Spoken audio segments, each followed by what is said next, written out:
is Heather Haas. I've lived here in town for just about 19, 20 years. I moved here when my daughter was 3, and I've enjoyed my work in community service as well, and was asked if I would help to set up this evening's candidates forum for the upcoming special election for Board of Selectmen on Tuesday, December 3rd. So very quickly, I just wanted to thank Janet Papadakis. Thank you. And Lori Sable for helping to put this shindig together. Without the two of them, I do a significant amount of travel for work, so they kind of filled in the gaps when I was boarding and going through TSA and everything else, so I appreciate that. Awesome. I am happy to be a moderator for this evening. Lori will be our timekeeper. And given that we have 4 candidates and 2 hours, I will yield to a very strict time period. And I caution candidates on that because she will have you'll have 2 minutes to answer questions that come in, both from email and from the floor. Lori has a couple of timestamps for you. One is going to be when you're down to 1 minute, so keep an eye on Lori, by the way. And then one will be 30 seconds. And when she yells time, as much as I don't want to be rude, I will probably cut, or you should be wrapping up at that point out of respect for the process, but if need be, I will, the overture will start. And so we will carry on. Again, special election on December 3rd. We're here tonight to get to know the 4 candidates. To my left, I have David Bertha, Pauline Conley, Sean Copeland, and Ruth Maxon Schultz. I'm going to give them about 1 to 2 minutes to just give a brief introduction of themselves in just a second. I just wanted to set some simple ground rules. This isn't run by the town of Air. This is strictly run by a volunteer effort to get to know our candidates. And so just a simple couple playground rules, if you will. Be kind and respectful, because all 4, whether elected or not, have raised their hand to volunteer to help govern our community. And we know in this day and age, volunteerism is like an endangered species, so we'll respect that process regardless of our feelings. If you do have a question from the floor, please raise your hand. I'm going to try to be like grammar school. I'm going to call on one person, and if that person has another question, I might call on the person next to them to give everybody a chance to ask at least 1 round of questions. I'm going to try to go back and forth between, we had a handful of email questions came in, both from people that couldn't attend or maybe didn't think they'd have daycare. Some people are here. We wanted to respect both avenues of sending in questions, so I will alternate between both. Candidates will have 2 minutes to answer. If there's a need for any kind of rebuttal or reply, I'll give them an additional 30 seconds if need be. If they need to go back and clarify something after, we'll give them 30 seconds. If you have a question specific for a candidate, so first when you are called upon, say your name and where you are in town, just so we know you. I didn't make any sign-in sheet because I really don't need to know all your data. We have enough of that in our world today. So just, if you have a question for a specific candidate, you can address that candidate and keep it germane to the subject matter of the selectmen's race and general town of Air policy and procedure. So, so with that being said, and with Lori geared up, I will, and I'm gonna do my best to moderate. This is my first official time moderating, but I've raised 3 kids and 2 teenage girls, so I think I've done pretty damn good. So let's get going with David, please, if you could, just give an introduction. Oh, my name's David Earth. I've lived in town a little over 28 years. I have done a lot of volunteering in town. Conservation commissions, communications committee, a lot of different other subcommittees. And I would also like to thank all the residents, actually, citizens, to put together the forum, which used to have been done by the communications committee. And everybody showed up. It's a great showing. Just a couple things. I mean, I think the town really has a really wide variety and a really in-depth variety of different kinds of people. It used to be, that it was more of a, I don't say factory town, but a lot more people working in town, and fewer people that actually were traveling that much. But now you're pretty much not a bedroom community, but it's getting closer and closer to that. And I think getting involved and getting more people involved is really going to make a difference. And I think that's kind of the background and the backbone for the town. And I also like to just, make sure that we pay close attention to the fiscal stuff and just what we can do as a selectman. What we can't do is some stuff you can and can't do. And, that's pretty much it, because I don't want to get yelled at by Lori. Thank you, David. Pauline? Hi there, my name is Pauline Conley. Many of you know me. I know many of you in the room. I've lived here well over 30 years. Most of my adult life has been here in Air. I raised my daughter, her teacher is in the room, here. I am the daughter of a Navy veteran and a Concord police officer. I am the mother-in-law of an active duty Navy corpsman stationed at Parris Island with the United States Marine Corps. My daughter is my only child. She has given me 3 grandchildren. Some of you have seen pictures. They live in South Carolina. I see them about 3-4 times a year. I have served the town since 1990 when I arrived. I arrived in 1988 and was scooped up by a dear friend of mine to help him reenact the 4th of July or recreate the 4th of July. I started there, went on from there to Finance Committee, Park Commission, can't even remember all the committees I've been on, the Zoning Board of Appeals. I was a selectman twice in 2005 to 2008 and again 2011 to 2013. In between those periods, I served on the Finance Committee 3 times. I've done virtually everything in town one way or another. I keep involved, I stay involved. I'm familiar with conservation, I'm familiar with a lot of the other boards in town because as a selectman, you tend to work collaboratively with them. I have the advantage of having the experience. I have handled the budget. I have put the budget together. I understand the budget. I understand how property taxes work. I understand the water sewer rates. All of these are responsibilities of the Board of Selectmen. So when the position became available, I decided I would give it another try. So thank you all for coming. Great, thank you, Pauline. Sean? All right. First, I apologize. I have a bit of a head cold, so I'm trying to get through it. Anyways, my name is Sean Copeland. Out of the other, all 4 of us, I'm probably the newest resident in town. I've actually only lived in Air for a couple of months. However, I did grow up here. I lived on Fort Devens. I was educated in the Air public school systems, which I'm very grateful for. I moved away for a while. I moved back about 6 years ago. I was a resident in Shirley while I was going to school and finishing my graduate degree. For the past 6 years, though, I've worked at a Tiny's restaurant. I used to work in the town when I was in high school.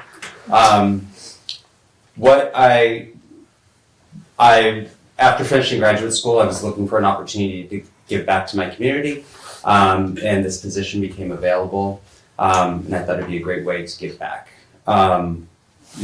People ask what my focus is or what my priorities are, and I believe like the town, there's a master plan that dictates what the focus or the priorities of the Board of Selectmen should be. And out of those things, the things that I really like are continuous economic development. I think Air benefits from having a vibrant downtown, a great mix of small and large businesses. As a board member, if I was elected, I'd like to help to, I'd like to make sure that Alan has the help he needs to be able to continue that. Our education system is a top-notch one. I think it's important that it continue to be so. Most people choose where to live based on the school systems. On the other age spectrum of the age range is seniors. These are people that built the town. I think it's important that they have the opportunity to have spaces that are dedicated to them. And then Air also doesn't have much developmental space left, so making sure that's used wisely and in a way that sets aside. Thank you. Thank you, Sean. Yeah. And Ruth? I'm Ruth Maxon Schultz, and I was born here. All right, that's trumps everybody.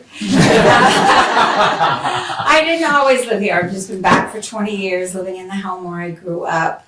But my main purpose of running for Board of Selectmen is when I was at a Board of Selectmen meeting about a year and a half ago, and I heard one of the selectmen talking about the homeless, and he didn't like the homeless downtown, and he didn't like watching them walk past the town hall and going into the church behind the building, behind the town hall. And I thought, is this the way our town feels? Is this really what the town feels? And then the conversation about the homeless continued during another selectman meeting, and I said, this can't be. And I was really said, these selectmen seem to be out of touch with what the town wants. They're not really representing the people in the town. I just don't believe it. And then from what's has happened lately with the shutting down of the feeding of the homeless in that church behind the town hall, it just made me realize, no, the town really doesn't feel that way about the homeless. We really want to take care of them. We really want to see them fed and taken care of. So that started me thinking that I would like to run for selectman. And I've been to a lot of other committees. I started with the recycling committee with Lori and been to the conservation commission, and I've been to a lot of meetings, so I know how the town runs I don't like that, Loris. But anyway, I know how the town runs. I've been officially part of the school by being on the principal's council when my daughter was in school up there. And so I really wanted to serve the town, be a representative of the town. I'd like to know how the town handles, I'd like to see the Board of Health know when there's gray areas in the law that we really should ask, what do the people want? What do we want for our town? Time, Ruth. Thank you. Okay. Just before we go any further, I know that many of us in the room just came from the Air Board of Health meeting, and I just want to be clear, just so we can stay on target. The Board of Selectmen have no authority over what the Board of Health can and will take action on with respect to what Ruth had mentioned, so I'd like to keep questions away from that. Just for the sake of staying on track, the Board of Health operates on its own as elected officials, and so, she didn't say anything wrong, I just want to make sure that we don't use valuable time on speaking to candidates that are not running for the Board of Health. That's a springtime election that I would welcome anyone to pull papers and run for it. So I'm gonna take, we had a lot of email questions come in really early on, so to respect the process, my first question to all 4 candidates is gonna come by email, and then I'll go to the floor for one. It appears that there are many young families moving into AIR. How would you engage them in becoming more involved in town government? And how may you use social media to encourage involvement? Good question. So I'll say it again. It appears that there's many young families moving to AIR, and I'm going to go left. I'm going to go, straight down the road here. It appears many young families are moving to AIR. How would you engage them in becoming involved in town government, and especially how would you use social media to encourage involvement? All right, well, I can't say I'm new to social media, but I'm not up to about maybe 6 months ago, I wasn't as active. I now, actively present stuff on Facebook. And I'm getting a little more experience on what's going on. I think that's a really good way to see the wide variety of how people think. When I was on the communications committee, one of the things that we did is we had 1 or 2 volunteer days. We basically took town hall, set up a lot of tables, any group that wanted to, not just town committees, could set up, invite people to come, look, pick up pamphlets, brochures, anything like that. I think it made a big difference because there's a lot of people in town that have been here less than 5 years. And it's not that they don't want to get involved, but they have busy schedules and they really don't know how to get involved or what they can do. I think a lot of the volunteerism doesn't have to be a firm commitment. When I was on conservation, we met twice a month, and we met for from 7 o'clock until 11:30 every twice a month. But that's not most of the volunteer work in town. So I really like to encourage people, even if they're only going to come for small activity like the 4th of July. We hope, hopefully we can get people to volunteer in shifts, a couple 2-3 hours here, 2-3 hours there. If everybody does a little bit, I think we're going to be just fine. If anybody wants to know anything, I'm around town all the time. And usually the best way to tell it's me is even in the middle of the winter, I will be wearing shorts. I have not worn long pants in 28 years. Weddings and funerals, outstanding. So, but feel free to talk. Even if I don't get elected, I have done a lot of stuff and I might be able to help. Thank you. Great, thank you. So, engaging young families in the government is always a challenge because they have so many things to do. One thing I offered to do during my last 2 terms, they were separate, I always made myself available to meet with somebody. Social media didn't exist like it does today, so that was a challenge, but selectmen have keys to town hall. I would meet with people there on a weekend at their convenience and inform them or talk to them or discuss with them anything that they had. on their mind. And that is something that I would continue to do if elected again. But I, as like David, have also explored the use of social media in a way that I had never anticipated before, even after announcing that I was going to do this. I think when I put my campaign sign up the first day, I had 82 people contact me, half of whom I'd never heard of before. I think that's a good thing because it engages and it opens the dialogue. And without opening a dialogue, nothing is ever accomplished. True. Great, thank you, Pauline. Sean? Heather, do you mind reading it one more Yes, time? I will just read so it get- again. It appears there are many young families moving to Air. How would you engage them in becoming more involved in town government? And especially, how would you use social media to encourage involvement? So I think especially with young families, you can't take a passive approach to it. You need to be more, you need to be more interactive with them. So I think bringing town government to where they are, so Peroni Park or to the soccer games or to the football games or wherever the young families are going to be. And then maybe that, reaching out to them that way, they would see there's more opportunities for them to be involved in town government. I think that people feel like they're just so busy and constantly busy that even to take that first step would be a big one. So maybe if as the town, if you take that first step and meet with them where they're at, it may be more likely, you may be more likely to get them to be involved in it. Obviously, social media is pervasive, it's everywhere. No matter what age you are, everybody has an account.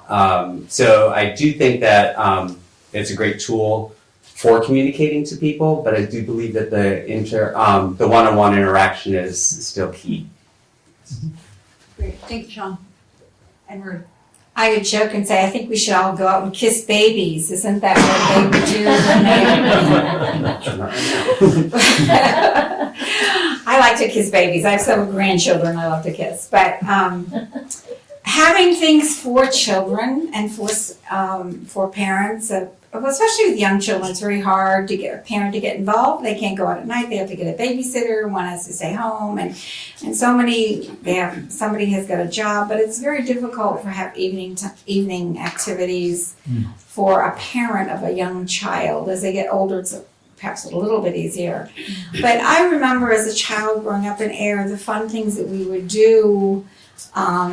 Decorating our bike for the 4th of July parade, we put on talent shows and things like that. Maybe it's time to go back to some of those things that we used to do, the talent shows and the fun things for the kids that we could offer for them.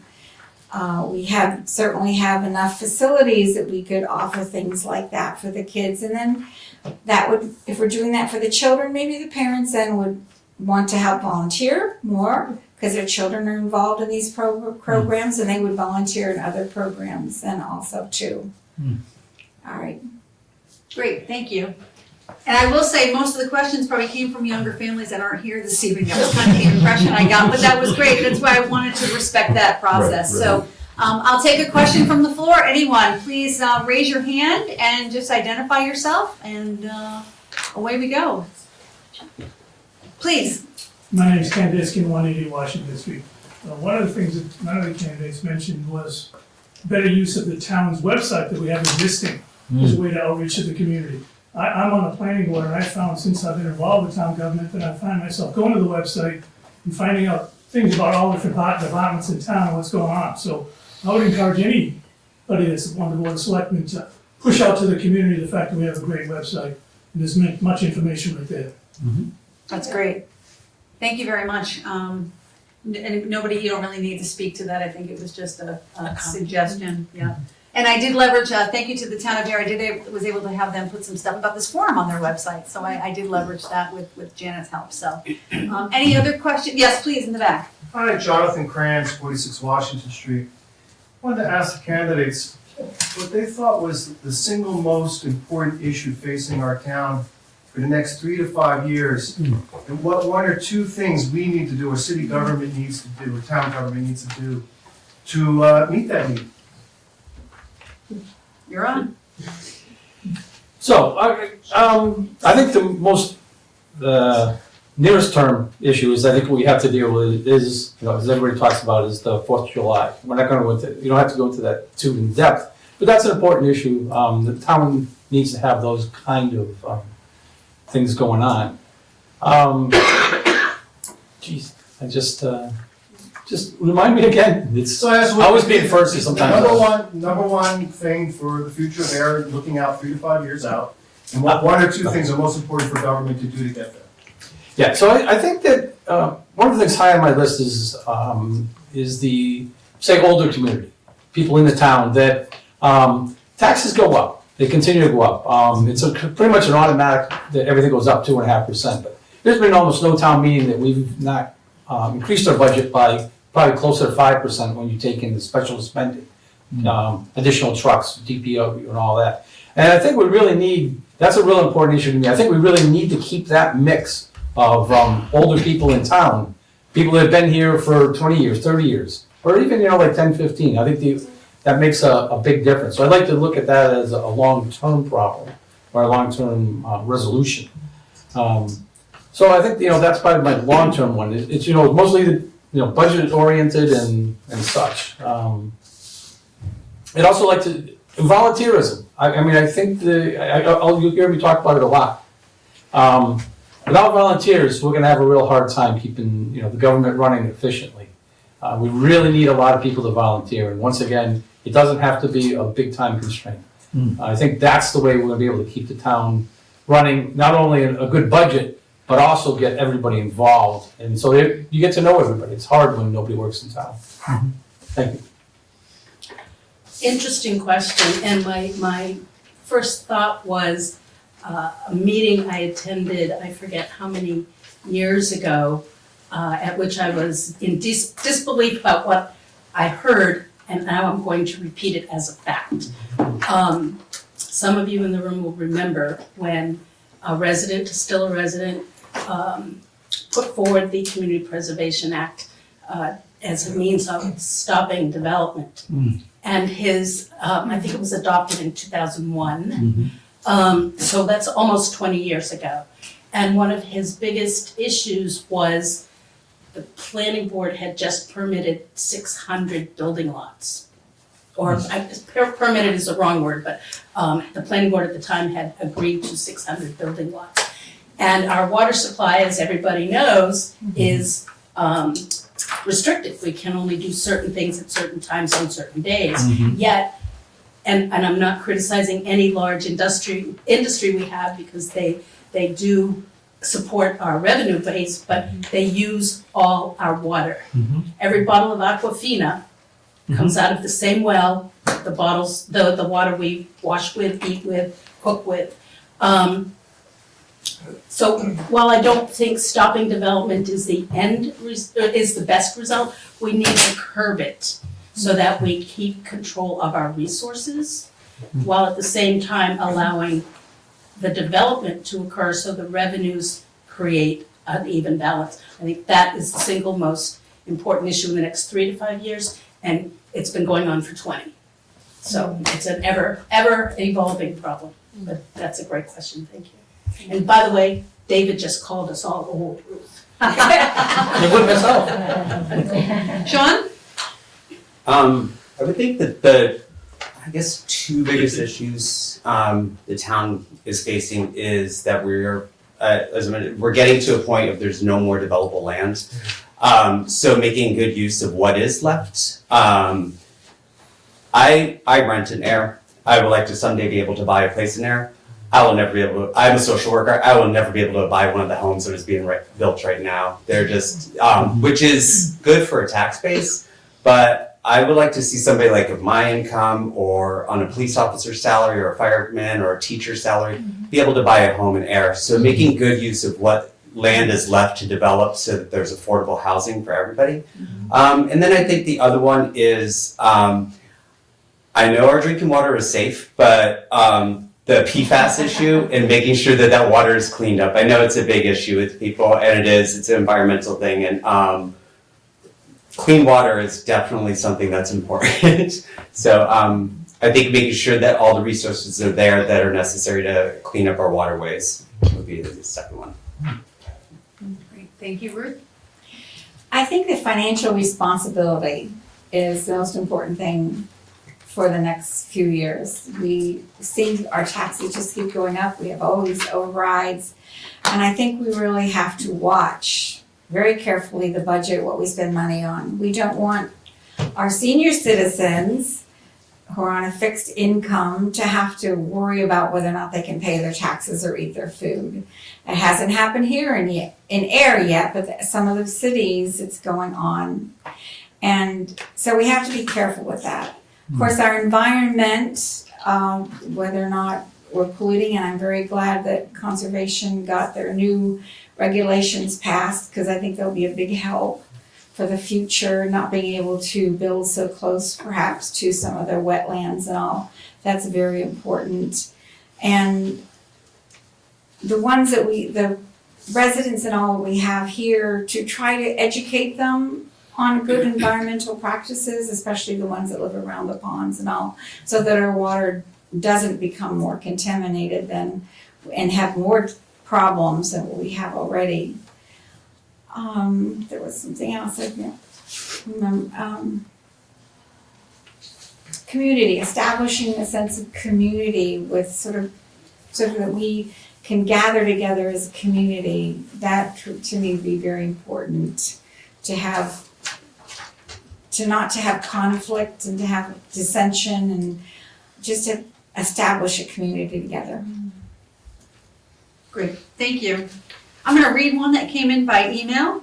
Could I make a suggestion? Yes. Just for fairness sake, every time you ask a question, instead of starting with Dave, then Yeah, you know what, I was just gonna ask that. Yeah. So I just had a note from my trustee. You know, I was trying to just apply alphabetical as to not have to randomly like pick anyone, but I absolutely will yield to that. Thank you so much. All right, so real softball question from our email. Will the candidates support reverting back to a 5-person Board of Selectmen? Sean? Yes, I actually am in support of that. I think that 3 people is kind of small for the number of residents in town. Ruth? I would agree with that also. To think that 3 people can make a decision that affects the whole community is just very difficult. So I would support a 5-person board. Pauline? Absolutely. I served on the Town Government Study Committee that ultimately decided to reduce it to a 3-member board on a 6-to-1 vote. I'll let y'all guess who was the one no. And that all happened. I served on a 5-member board. It does tend to take longer meetings because you have 5 people being heard. But at the same time, it's far more representative of the residents, plain and simple. It was, in many respects, a mistake to go to 3. We should go back to 5 next year. Can't, it takes a process, but we should. David? I'll make it unanimous, because yes, I agree with that. I mean, it should be 5. I think, we tried the 3, and I think there's a couple disadvantages, but one of them really is that we had some selectmen that may not have been, or that were very vocal, and that I think added a lot to the Board of Selectmen meetings and to the town government itself, because there was not always an opposing view, but there was somebody that was thinking maybe a little bit more outside the box. I think in general, when you have 3, the residents are much more likely not to put somebody in that might be a little bit more, call it disruptive, or a little bit more outside the box. So I would agree. I think 5 is correct. We tried 3. I really don't think that it's really working. Thank you. Questions from the floor, please? Yes.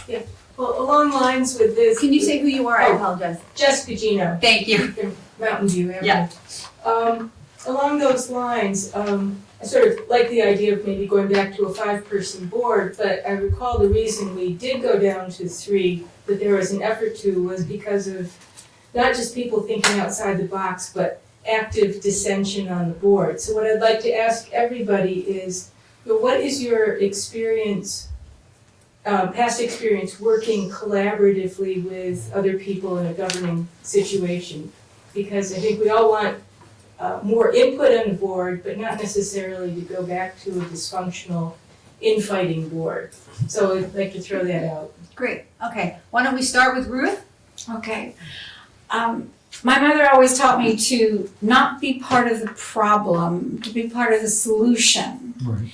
And so if there was a dissension going on, that wasn't something I was become a part of. I was think out of the box, try to think of the solution to the problem. And that's what I've always tried to do whenever I've been on any committees and anybody that I've worked with is think outside the box. Yes, what are our possibilities? What can we do? How can we solve this problem? But not to argue and not to become part of it. Pauline? I think it's a difficult time when you have five different individuals of different personality, different backgrounds, different experience levels, trying to all come together and understand a particular issue. I was on the board twice, as you have heard. Both were 5-member boards. The first term went well, that I was with the likes of Paul Bresnahan, and I think Connie Sullivan was also on at one point. And of course, because of the cycle of elections, it was always a change almost every year. And the second board, with Jim Fay, Chris Hillman, gosh, I can't even remember, and I don't want to ask Robert for who they all were at the time, but Gary Luca. And the 5 of us had very, very, very strong views on just about every issue. I think that is the board that was the most divisive, to use a word that Jess didn't use, but I think that's a fair term. The key to, in my mind, the key to working collaboratively is that everybody have the respect for everybody else's opinion and not cut them off at the knees or mid-sentence simply because they don't agree. Right. In order to get the opinion out, one has to be willing to listen and discuss. And the last 5-member board was not doing that. I'll be the first to admit that, and I participated in that. Thank you for that. Sean? In the past, most of my experience with boards has been from like an administrative perspective. So watching the way other people work and then collaborating with them that way. I think most importantly is keeping an eye on what is your end goal or what are you working towards. And all similar to what Pauline's saying, all opinions are valuable. And just because somebody's opinion is different than yours doesn't make one right or wrong, and you're not doing it for yourself. The purpose of your job is to better, in this case, it's for the betterment of the town, and you're a representative of thousands of people. And so making sure you're keeping that in mind as you're working together and putting your individual personalities aside is probably what I would say is key to being successful. Great, thank you. And David? Yeah, I think I've worked, I was on the Conservation Commission for many years and other committees as well. I think that, I'm just gonna say conservation, you have to deal with a lot of developers, you gotta deal with a lot of people that didn't really wanna be before us because they didn't realize that there was an issue. And I can't really think of any time that voices got raised. There was definitely somewhat heated discussions, but cooperatively, I think we were able to work with, developers, other residents, and even the board, because sometimes the board does have a very strong opinion, each member. I sat through a lot of BOS meetings when there were 5 members. I think, one of the things I took out from the odd man or odd woman out discussions was that out of that, there always seemed to be one thing. They might have, had 5 or 6 strong opinions about a certain item, but something always seemed to come out of that. One issue that, would actually turn around or at least get the other members thinking about it. And I think that's what we really need. We need that additional person that, maybe has a little bit of a different view. You can't control the makeup of the board, but I think, having a good selection of different people is going to make a big difference. So I think, I work very well with people. All the jobs I've had, the startups I went through, the company that I'm running now, it's it's just a matter of, talking to people and let them yell at you for a little bit. I mean, sometimes they just gotta get it out. And in this case, I think with 5 members, it's really, the responsibility of the chair. He really has to, set the rules, but as long as the rules get set early on, everybody can cooperate. Okay, great, thank you. I'm gonna take another question from email unless somebody has a burning question to ask right now. So here's one that came in. Why are you running for selectman in this special town election and not in the regular spring election earlier this year? Why now and not in the spring? So let's start with Sean. Simply, I didn't live in air then. There you go. Easy. Okay, that's a good answer, okay. David? So, I did have a job change which would have made it a little bit more difficult in the spring, but something I've talked to people about too is the fact that, I'm not gonna say I complained a lot about it, but I've had a lot to say when things are running smooth and not so smooth. So this was, important to me. It didn't matter that it was the spring or the special. Special election just kind of happened. When Chris stepped down, an opportunity came up. And I decided that I have the time, I have the effort to go through it. And I think it was time that that I actually take the opportunity and, try to become a selectman. So it didn't matter what time, it just didn't, spring was just not that good. Now this is a good opportunity. Fair enough. And I'm gonna ask Pauline, I don't have to ask Ruth, because Ruth, you were the candidate in the spring, so you get off the hook from answering. I Unless can't answer. you were here, you were on the candidate. I actually meant to be clear on, when the question came in, I was like, well, 3 out of the 4. So Pauline, I chose not to run in April because, and please everybody believe me when I say this, I hope he's listening, I actually supported Chris's reelection. I like a lot of what he did. He and I worked together on a lot of the new bylaws. He supported me on several issues. We worked collaboratively in police contract negotiations. I know that's a sore spot for some people. The contracted negotiations. He supported the sex offender bylaw that I wrote and ultimately had passed at town meeting and approved by the Attorney General. He wanted to update and improve the noise bylaw and the littering bylaw, both of which happened because we worked together. Chris did a lot for a lot of people.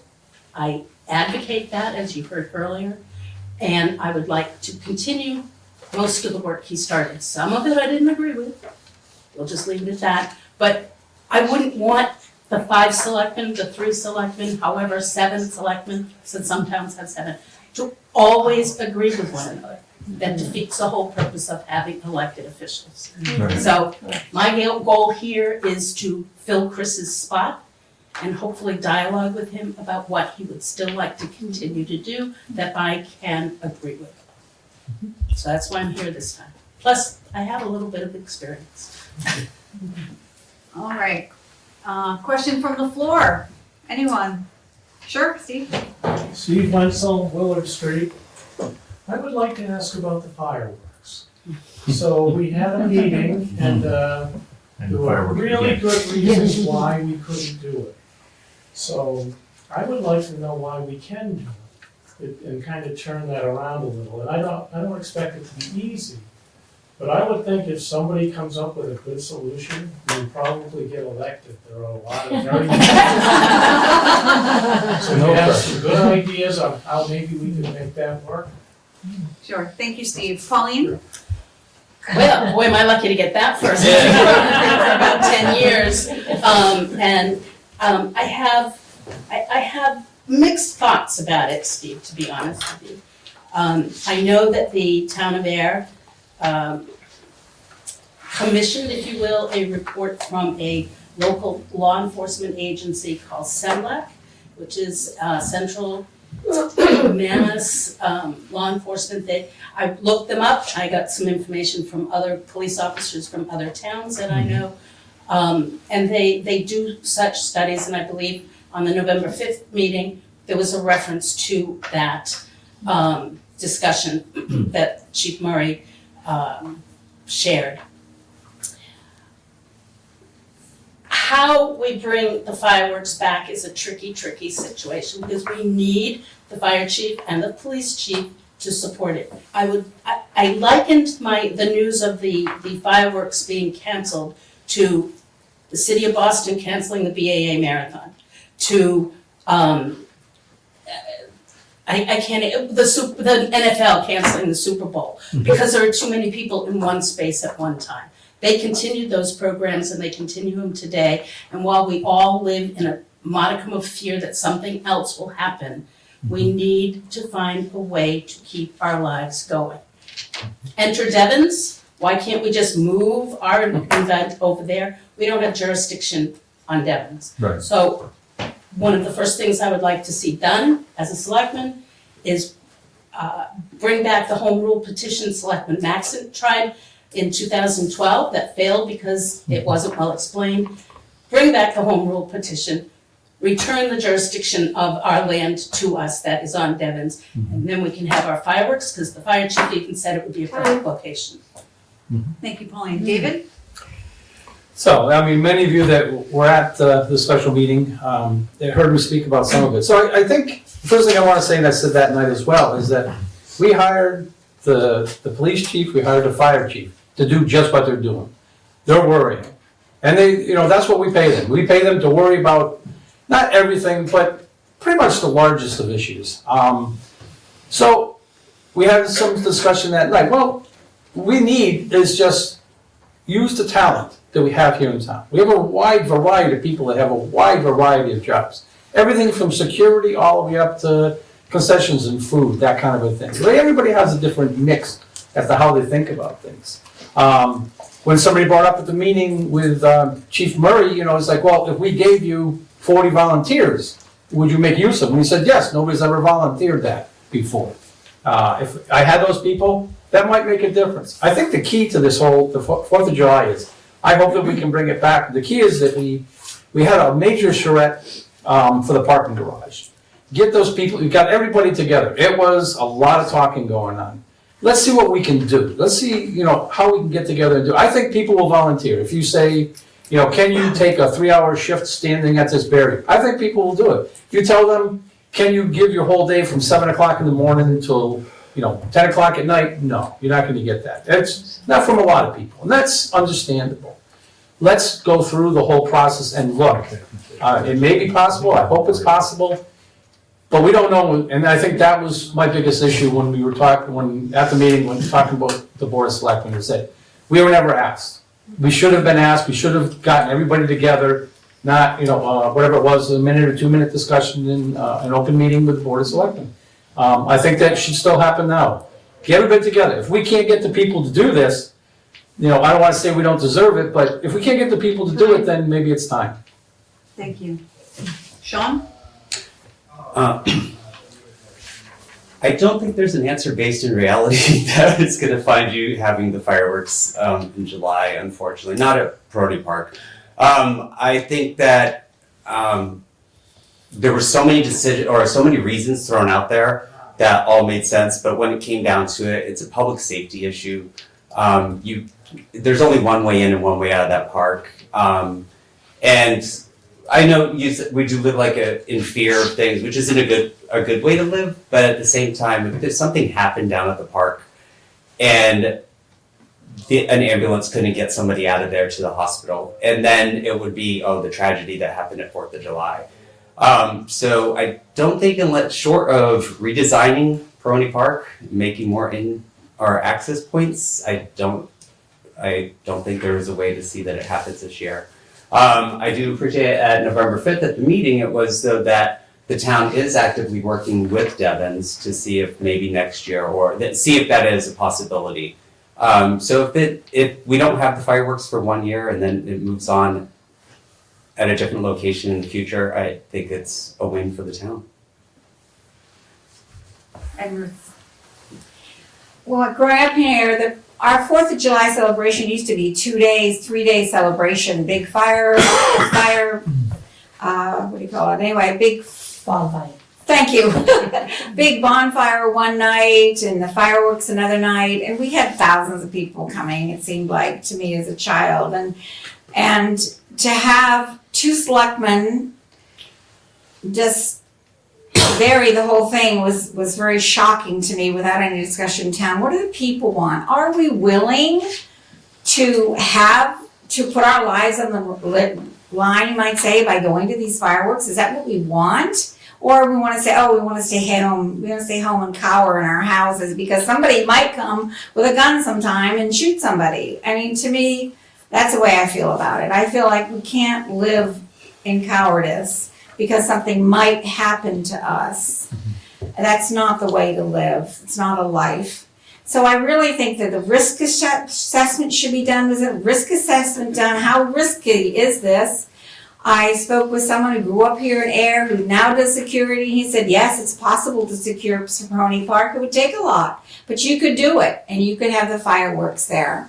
And I agree, volunteers, if we could talk to the gun club, and how many of these guys would love to be out there being a volunteer to protect people, or train people who would like to know CPR or something like that, train them, see if we could get 40 people or 50 people to volunteer to do something like that. So we wouldn't put the stress on the town's finances. But I think it's possible to be done, and I really would hate to see have no more fireworks or no more 4th of July celebration. Of course, getting our land back from Devon's is also a wonderful thing I think we should do in the long run anyway. Thank you. Thank you. Questions from the floor, please. Don't be shy. Yes, please. James Leon, Pond Street. Getting back to the fireworks. I thought it was fairly haphazard the way they did that. Having been on the liaison team with MEMA for 10 years, MEMA was never, they said they never talked to them. They never talked to FEMA. They never talked to the FBI. And they had people, especially at MEMA, who basically come out, look at the sites. It's not that difficult. Topsail Fair, for instance, has over, 30,000 people, one road going in, one road coming out, and they seem to somehow manage it. Okay, if they said this is what we need to do, we need to put 4 more gates up, 3 more gates up, put the lights up. None of that was vetted at all. And I would like to say, find out if you would support, what would it take to do? Asking the selectmen to talk to MEMA, work on a plan. Okay, we need more gates here, we move more gates there.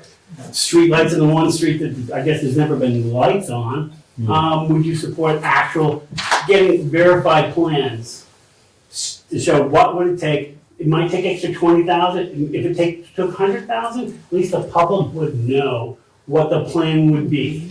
And I've worked on doing voter registrations, biggie, 170,000 people, and somehow they managed that. I ran the floor at a national convention in 2004, getting every disabled James, delegate off and on. Can you So let's. frame your question to the candidates so that Yeah. they can answer? Thank you. Well, that's the question. Would we talk to, would you talk to MEMA if you got elected, FEMA, and come up with an actual game plan? And let the public say, I like that plan, or I don't like that Okay. plan. Great, thank you. Ruth? I would, absolutely. I think that's the way to go. Okay. Pauline? What I didn't get your first name, I'm sorry. James. James, that's what I thought you said, but I wasn't sure. First thing I would like to see is whatever report we already received that Chief Murray was referring to, Chief Pedrazi was referring to. And then at least have the open dialogue with the residents that was not done. And I think we have all given excellent suggestions for what could be done. In addition to our own officers, which I believe Chief Murray said were a total 13 or 12, and I know them all, so I should know exactly how many. We also, every year, unless something has changed, would appoint reserve officers from other towns. And we would have auxiliary officers who often came from other towns or were our own retirees, police force retirees. We used to have an Explorer group at the police station. Right. Where young men and women were trained by one of the sergeants in how things are done. We have 2 citizen police academies every year, maybe 3, where residents are taught to learn and look for certain things. They all live here for the most part. They would probably be here for the most part and could all interact with the law enforcement personnel we have. There are so many ways that I think it's possible to bring this back, but we've got to start with the officials, Jim, as you say, the report that we have, and then the state officials as well, so we know what we can do. And if we want to pay for it from our property taxes, that's our decision. Thank you, David.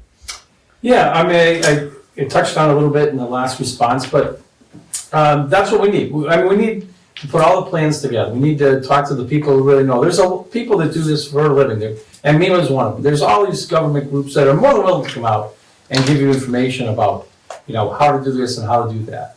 You hear a lot about one in, one out. Well, that's not exactly true. There is more than one way in and out of Peroni Park.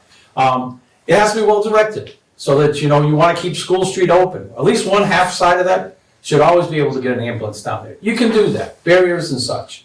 Unfortunately, one of the things we run into this year, maybe it's a good thing because it's going to force us to come through and actually give it some thought, is that, as somebody mentioned, it's the 4th of the 4th. This happens to fall on a Saturday, the 4th of July.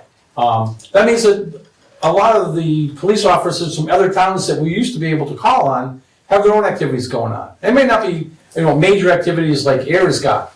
And this is a big activity. This is the biggest thing I think every year for AIR. However, these other towns have smaller, but they need their police force. And you can throw money at them. They need their police force. So in this case, I think it's an opportunity. And whatever we do this time is going to get put in place. There'll be fewer issues as we go forward. That's really the important part. We'll have a structure to it. We're able to do it for so many years, with just a lot of support of committees. But what we need now is an actual plan. And I don't see why we can't do it. You get everybody together that wants to talk about it. And having the plans, that's going to be the most important starting point. The citizens have not seen any of these plans. We've only heard reference to them. Thank you. Sean? Mine's really simple. Yes, I would support any additional information. Would definitely be helpful. Even not just for this year, but going forward, it'd be helpful for other events as well. So, Thank you. I have a question from email. I'm going to shift gears a little bit. We spend so much time pointing out what's wrong in town. I'd like the candidates to, and we fail to see what's wonderful.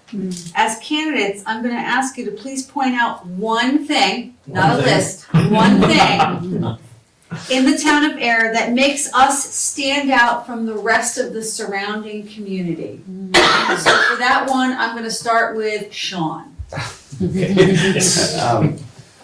I think one of my favorite things in Air is downtown. I love being able to, I drive around a lot for work, and to all different towns in this part of Massachusetts.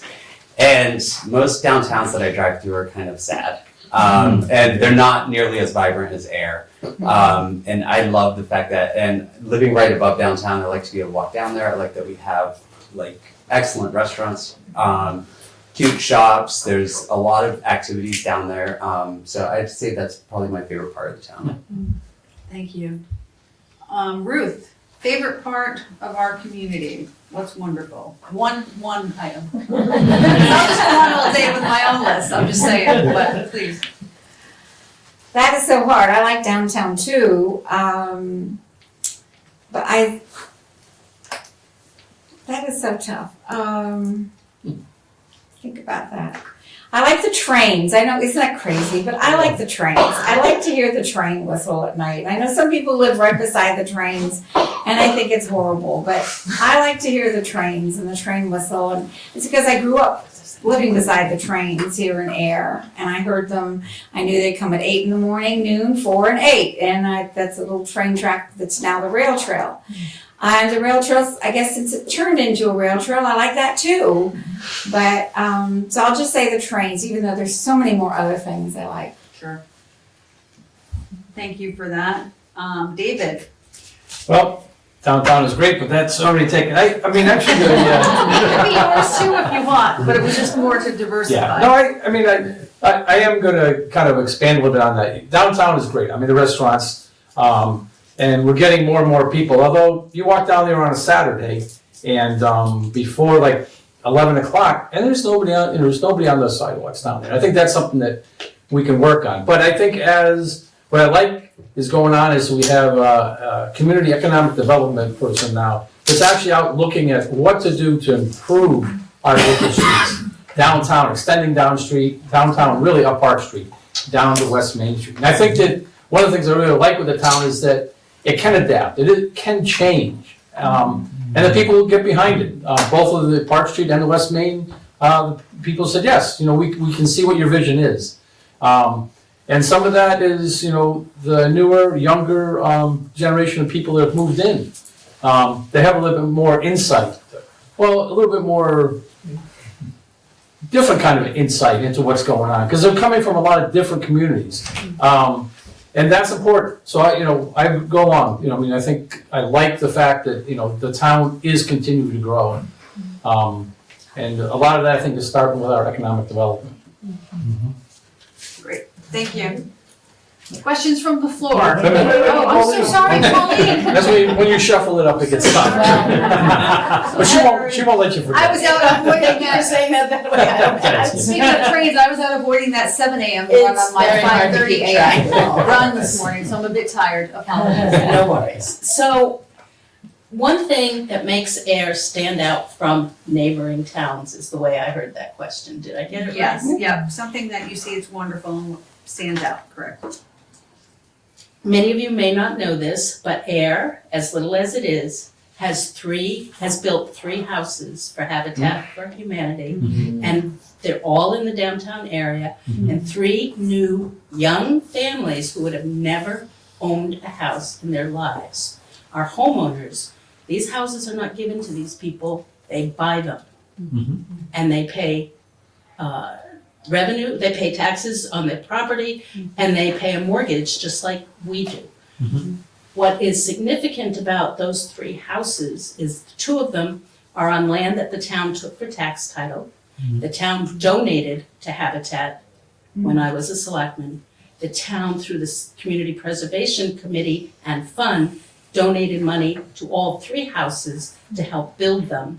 The town waived connection fees and permit fees and all of the ancillary things that are required for houses for these 3 houses. There are no other contiguous towns, even broader than contiguous, that have 3 houses in 20 years. And just to give you all a heads up, I'm working on getting a 4th one. So that is something that no other town in our general vicinity, in the 25 towns that are in the north central Massachusetts branch of Habitat, has done. Air should be congratulated for that and have a spotlight for that. That's everything. Sorry, Pauline. Sorry again for that. I'm gonna take a email question unless someone has a comment. 30 Clinton, City Pond Road. I usually don't go out driving at night, I don't like it, and especially in the rain. I know it's coming. Now, as I came down here tonight, I came through, I believe, 8 crosswalks.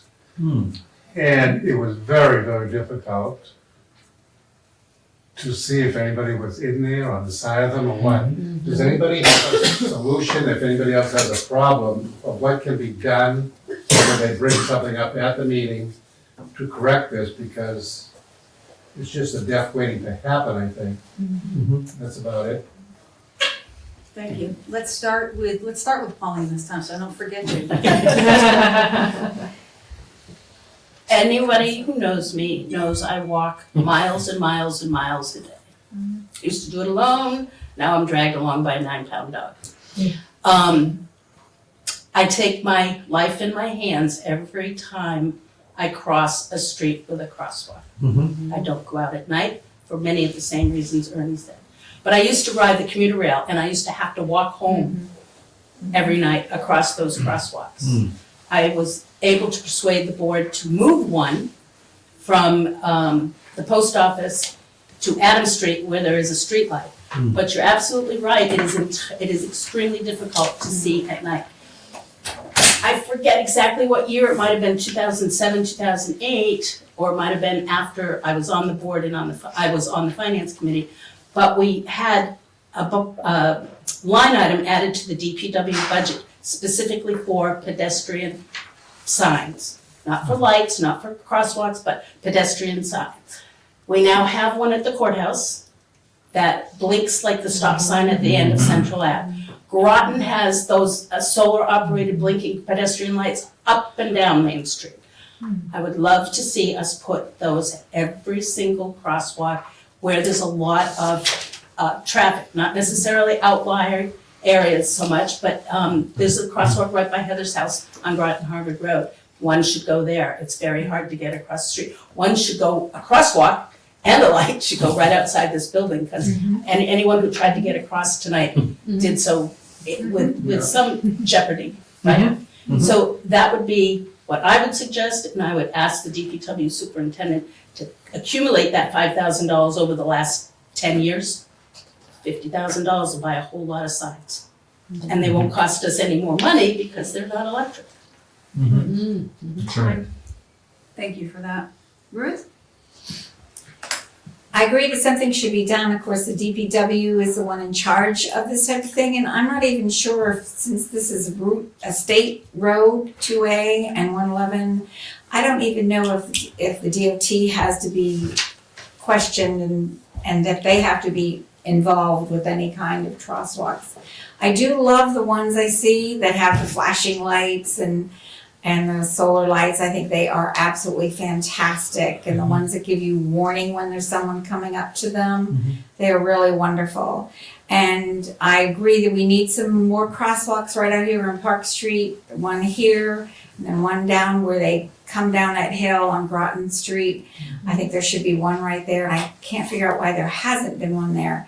But it has to be done through the right ways, of course. We just can't, the selectmen just can't dictate that, but we can suggest strongly, I suppose, to different people that we would like to see that.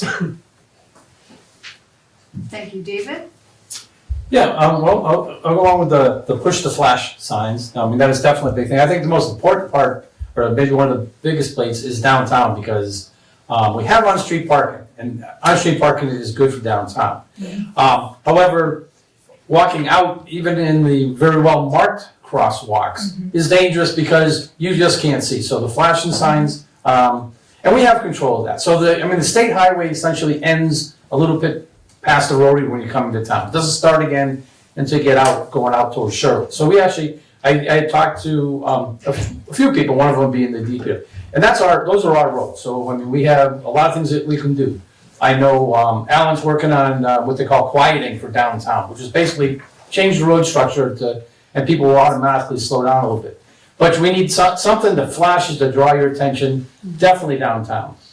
And the other thing when we were talking about like Groton Harbor Road, it's a dark area and people like to fly around down there. And it's a blinking light, but it's not a light that people stop at all the time. So we do need something there. I think we can work with the DPW. I think that is probably worth a little extra money in our omnibus every year to get a little bit more safety that way. And Cambridge, all these other towns that I drove when I worked with Dunbar Armored, they have ideas too. So I think we can exploit the fact that other people have been this route and they know how to at least get attention to the people crossing.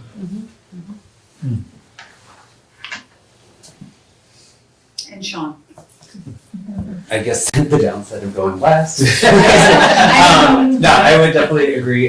So I think flashing, I like the flashing light ideas, especially the ones in the street for higher traffic areas. And then I guess areas that are less traveled, making sure that there's at least street lights that are shining on crosswalks to make sure that there's at least people are aware when somebody's in them. So Great. that's it. I'm gonna move on. I'm actually gonna throw in one here from email. I'm gonna try to combine the questions because they're a little bit similar, so just bear with me. There was a concern sent in about the closure of Moore Army Field. The runways are now attracting disruptive and car club racing and practice landing approaches made by recreational aircrafts. How would you open a meeting dialogue with Mass Development to mitigate the nuisance noise impacting air homeowners generated by these activities? Do you guys want me to read that? I'm gonna read it one more time for you. Since the closure of Moore Army Field, the runways have attracted disruptive car club racing and practice landing approaches made by recreational aircraft. How would you open a meaningful dialogue with Mass Development to mitigate the nuisance noise impacting air homeowners generated by these motorized vehicles? And the follow-up on that is how would you keep homeowners informed of that progress? But I think the main question is, obviously pointing out that there is a noise issue up there, but how would you approach that with Mass Development? So let's start with Dave this time. All right, well, I mean, I'll say right up front, I mean, Mass Development in the state is not always that easy to work with. It's a bureaucracy. You can get in there, you can talk to them. It takes a while. It takes quite a bit of an effort. And I'm not gonna say that I have the solution to this one, because this it is a tough one. Devon's itself, but now we're talking about the airfield. The airfield has a lot of its own issues along. You know, I can hear when I go down by, when I'm down at St. Mary's, you can hear the car racing on the weekends. I don't see that it's I don't necessarily have a problem with it. By the time you get up to like Coolidge up by the high school, you can't hear it as much unless the wind's blowing in the right direction. But I don't have a solution. I'm more than willing to, you know, start a conversation and deal with a few things with Mass Development. And that would be, you know, we talked about getting maybe some of the ball field back, something for 4th of July, the airfield. I mean, I think we need to have a little bit more of a conversation with them. I don't have the solution because I don't know all those people, but if I'm elected, we'll figure it out. We'll find out at least who the right people are to talk to. Thank you. Sean? I'd kind of say it's the same. The question's pretty vague. I mean, is the noise nuisance, is it during regular hours? Like, It's during the day, I believe. during the day, so there's really, I think it's, now correct me, It's on the community, weekends. it's on the weekends, Yes. I believe, or when the car clubs race. I Right. don't know about the recreational aircraft. but it's during a time period that wouldn't be outside of the norm of noise. Like quiet right? hours. Right. Yes. So, yes, I really don't, at this time, I wouldn't have an answer for that. It would be something I'd have to look into. Okay. Pauline? This is not a new issue. This came up back 10, 12, 15 years ago, when a young couple raised the issue about the recreational planes up on Washington Street by the hospital coming in from other towns. That individual filed a lawsuit in which the plaintiffs prevailed to limit what can and can't be done at certain times of the day. The town was involved in some parts of that, but as a sitting selectman, I never heard a word about it. I heard about it when I announced I was running. The Moore Army Airfield is within the confines of the jurisdiction of the town of Air. So we can go back to that idea of the home rule petition that Selectman Maxon brought up in 2012. If we can get our jurisdiction back, we have control over what happens there. And we can then either restore the airfield for medical services, for military landing as it was originally designed. The state police use it. We could eliminate car racing and motorcycle classes if we choose to. Or if we choose to continue to grab that revenue, we could limit the timeframes and the numbers and the frequency. So there are plenty of ways of doing it. I think the important thing is we should look at taking our land back before 2033 and control what happens. Thank you for that. And Ruth, please. Well, from where my house is situated, I get to hear all the racing being called down there at the airfield. I don't know why, because there's a big hill between us, but I can hear everybody calling their numbers but I also on Friday night I get the football calling and I get the band playing, and so it's an interesting situation. I can't say that it's not annoying. It is sort of annoying, but developing, I say the biggest thing would be for us to get our land back from Devon's and make that our land instead of Devon's land. That would be the easiest thing to do. But it's a big asset too, to think that there is an airfield. I remember the Huey helicopters that would take off, and they think they would use my house to turn around and go back to the base again, and all the rattling of the windows and everything. And that hasn't been, so the small airplanes that I hear overhead don't really bother me anywhere near as much as those Hueys did. So, but it is an asset. It could be an asset for the town. It could be a way to bring industry in, increase our tax base. If we could bring some industry in there that, there's a company, it's using the airfield, not in air, but the one in Lexington, that is building cars that are gonna fly. And that's for the future. So there's things that we can do for it, but hopefully if we stay within the parameters of making it not as annoying as Logan Airport or something, it would be anywhere close to Logan. It would be wonderful. It's like that, I'm moving. Yeah. Thank you for that. Yes, please, James. James, I know we have an economic development individual who works for the town, but what type of businesses would you like to see downtown? Buildings being sold, buildings being opening. What would you encourage to move in to make our downtown even funner than it already is? And I have friends that come come down. So what kind of businesses would the candidates like to see? Would you push, more restaurants, whatever the case? All right, Ruth, you want to start with that one? I've seen some good changes downtown. I like the fact that Stella's is downtown with the beautiful flowers she has out there, and we had the paintings by Harding Bush that were there, and we've seen the pet. I'd like to see more pet things. There's one there now, but apparently it's not open all the time. Pet store. More restaurants are always good. Something that would attract children. I'd like to see perhaps some toy stores down there that would have maybe a little tiny children's museum of some kind where children can go in and play and things like that for the residents. And I was thinking, there's a bakery outside of town, a little bit down on Main Street, but another bakery wouldn't be bad in town either. Except for the bakery that's already here. Thank you, Ruth. David? Well, I actually, again, our economic development gentleman, Alan, I've talked to him quite a bit. We had an interesting discussion. I don't know what happened right now, but we had the Ragus building open up.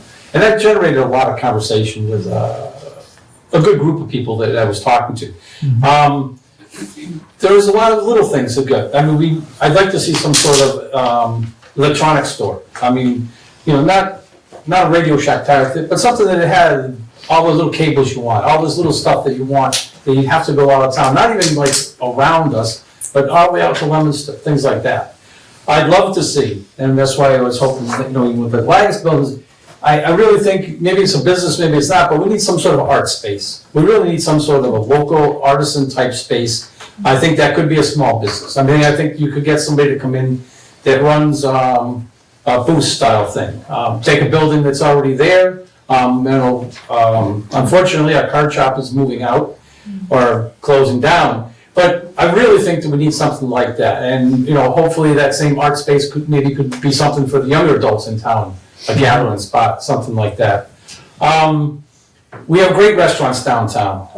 Another good restaurant is never a thing, but I think, we need to expand out a little bit for what we're looking at.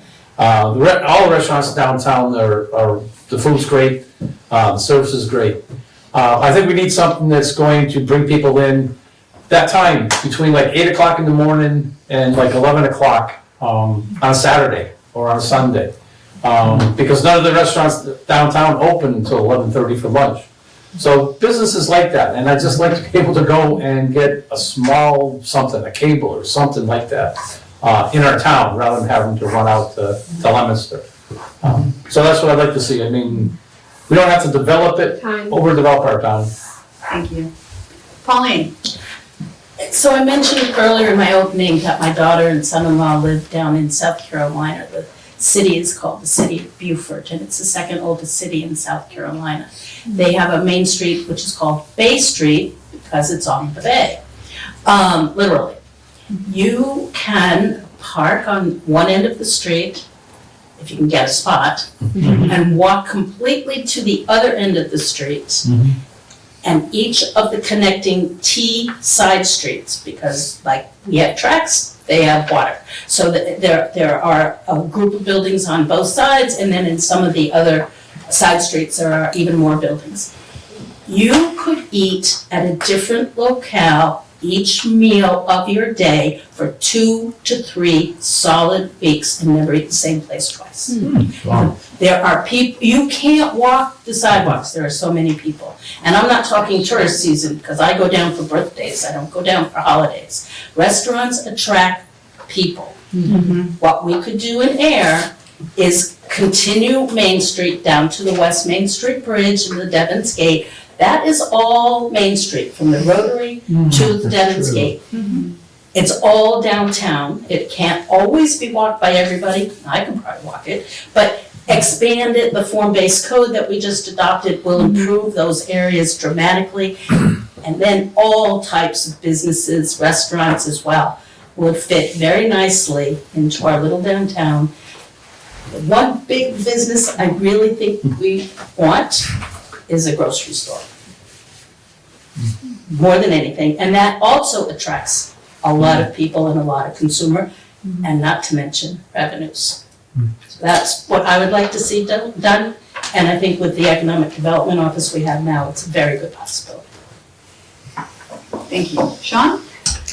Again, just kind of reiterate some of the same things, especially living close to downtown. I would love to see a grocery store down there, even if it's just like a small general store that sold fresh produce. And well, with the larger selection. And then, yeah. And other maybe like small art stores or some place that sells like local crafts, things like that. Things that are like in and out kind of stores that are attractive to commuters. That's about it. Thank you. Questions from the floor at this point? I've taken a few by email, please. One of my major concerns in town is the train. I love the train. I'm sorry, your name? Joe Leone, 2 Winterberry Lane. Thank you. Many mornings, I wait for 10 to 15 minutes as the freight train sits there and blocking 3 roads. Going around takes longer than having to wait.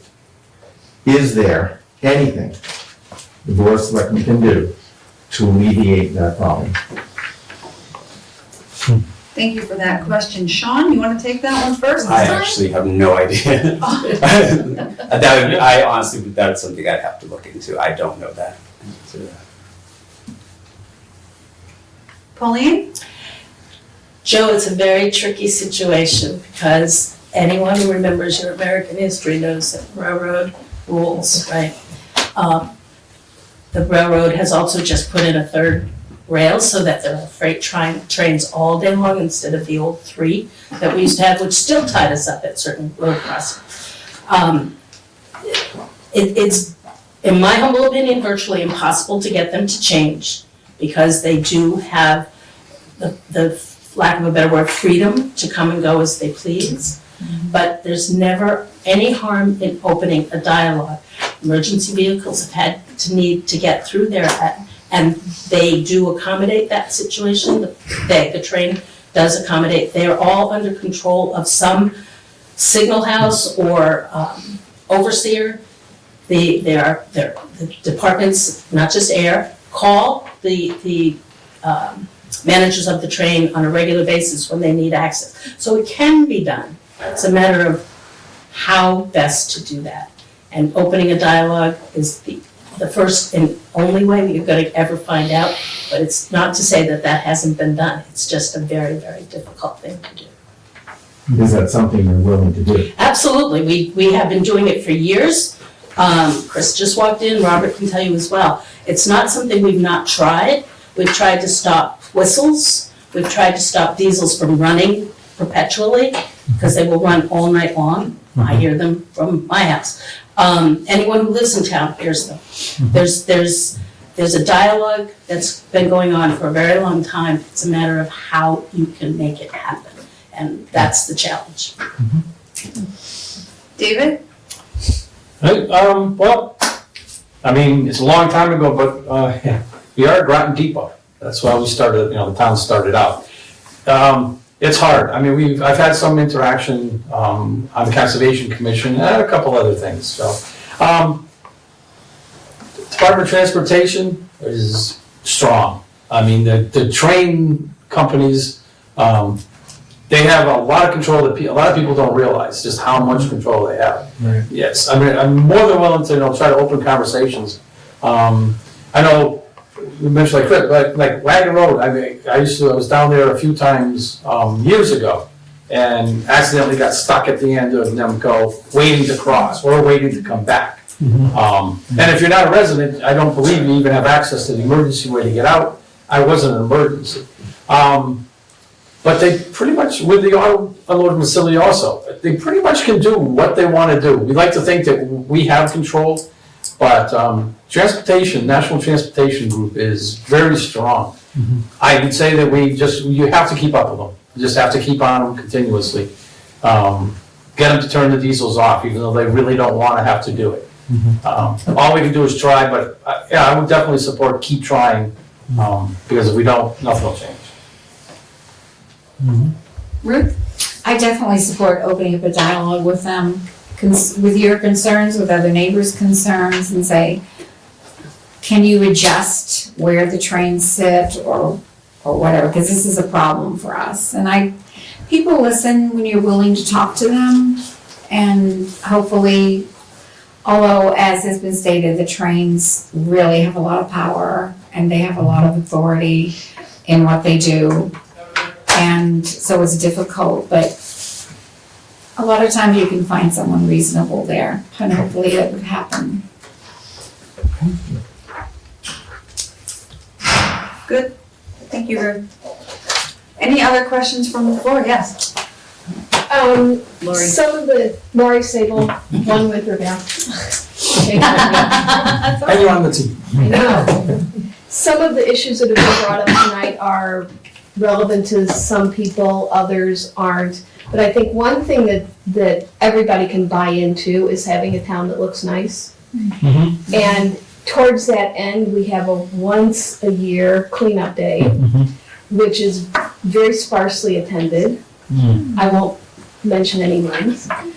What can you do to bring more people out to that event? And what can you do to instill a philosophy of not littering into the people of the town of Air? Ruth, you want to start with that? Well, the not littering philosophy question, that is so tricky. I know that there was actually a town in Texas where I lived that put up a big trash can type of thing, had a big target on it because they were so fed up with everybody littering this one road. So people then would have this target, they'd hit the target with whatever it was and fell into the trash can. And that's how they handled that one section of one road out in the rural Texas redneck country, of course. But apparently it worked. They just would have to go and empty the trash can. But other than that, I wouldn't know how to stop people from littering unless the parents tell them, teach them. It should start with the kids. Grandparents maybe should teach their grandchildren that. How to get people involved with the day. You do a wonderful job on that, Lori, with that day. You really do. And it's very difficult. And I think hasn't it gotten more people throughout the years coming? Yeah. Oh, well, but she's done so much. She's even gotten the pickup sticks so that you don't even have to bend over as much, so that you can pick up things with the long handle pickup sticks, and she's done so much for it. Education, getting it in the school, getting the Girl Scouts, Boy Scouts, getting all of those more involved with it would be helpful, I think. Maybe perhaps going to the churches and asking the churches if they wouldn't want to get their groups involved. Anybody that has a group, to try to get them involved, because people like to do things and have fun together, and then if you express it more as a fun thing, instead of we're picking up dirty trash, which doesn't sound like fun. It is. So maybe try it. Maybe it is fun, I don't know. Thank you, Ruth. Sean? Can I ask, when is that day? Usually every year? End of April. End of April. So one thing that Ruth said was, including like children, perhaps it could be part of kids' volunteer hours at school, like their community service hours, to get them more involved. I think I participated with my sister-in-law once or twice in AIR, and my nephew loved it because he thought it was a game. He was like, look at this, what I found.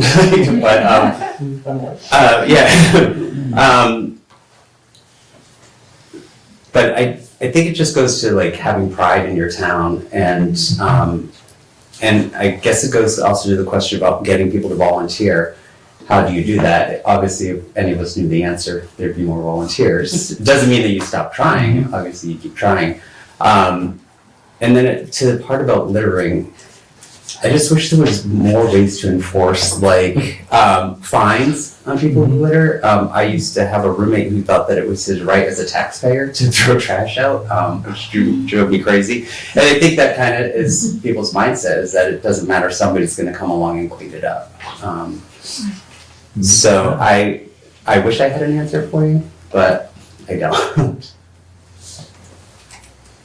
Thank you, David? Yeah, well, I mean, I've participated in Florida's days. I've picked up a lot of trash. However, the one thing that boggles my mind is why anybody would throw dirty diapers out the window.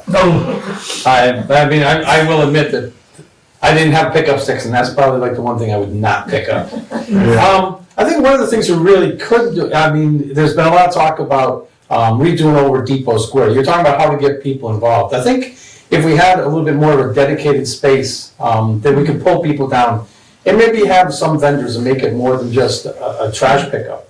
I would hopefully, if we can get Depot Square back turned around, a little bit of grass, a little gazebo, that kind of thing, I think it's going to help. I believe is it Earth Day when it actually happens, or is it just like around Earth Day when we do our trash pickup? End of April. In April. So I mean, I think, the tie-in a lot of times, like Earth Day or around that with the schools is something we can work on. I believe they do get community credits coming down and working on that, which is great. And encourages. And if we could get more visibility in the schools, a lot of times I see people throw stuff around. They love to throw stuff out as you come off of an exit around the corner, but they think nobody can see. That's where a lot of times you end up picking the trash. But I'll guarantee you, if one of their kids is sitting in the back seat, nobody's throwing anything out that window. We got to try to do something. And Pauline? Lori's gonna hear again something I suggested a few years ago, which is reinstating the Adopt a Road program that we had in town. And I've seen some recent comments or posts that DPW is considering doing this. We have a lot of businesses that line our roads many of whom are sources of some of the trash we see on the roads. If we extend that program out, just like the Island Beautification Project, give the businesses recognition, give the civic groups, give the Boy Scouts, give the Girl Scouts recognition. Many years ago, we had such a program, the Lions Club had a particular area of town as well. And we would go out once or twice a quarter, not necessarily a month, but collecting the trash along the, I think one day in particular, we had the rail trail. But we were assigned various times, we didn't have an actual location. But each business that adopts a road has the responsibility. You see those signs up and down 495. You see them in other towns. It's basically a free service for people to come out and pick up the trash. And I think once the trash starts disappearing, the pride in the community will return and people will stop throwing it out. We can only hope, but it's a way to get going. Thank you for that. Moving on, any other questions? I have a couple from email I can turn to if anybody doesn't have a question. Ernie? Ernie Grattan, St. Paul. Yeah, I have one that's probably not very relevant to this, but I'm a big fan of murals. And we had one downtown, down by Collins down there, that building got torn down. I went down many times to look at that. I was wondering, and I know that's private, I was wondering if anybody that would be on the board, if they would consider looking around for probably the town of Air doing one on a building or somewhere, or even look into it. Like I said, it's probably not an issue for many people, but I love seeing that down there, it's gone now. So I'm just looking to see if anybody would consider bringing that up at a meeting. Dave? The business group that meets downtown, a really good group of business owners, and they meet at least I think it's IDFA, but I think they meet a couple times a month. If we bring it up. If we got a business that was willing to donate a wall, essentially, maybe even starting the back, that's something that faces the trains to start out with. Majority of the people don't. In fact, I think the mural that you're talking about, pretty much the people got to see it the most are the commuters going in and out. But if we could find a space, somebody wanted to donate a wall, that'd be great. Even if it was a short-term, a 6-month thing.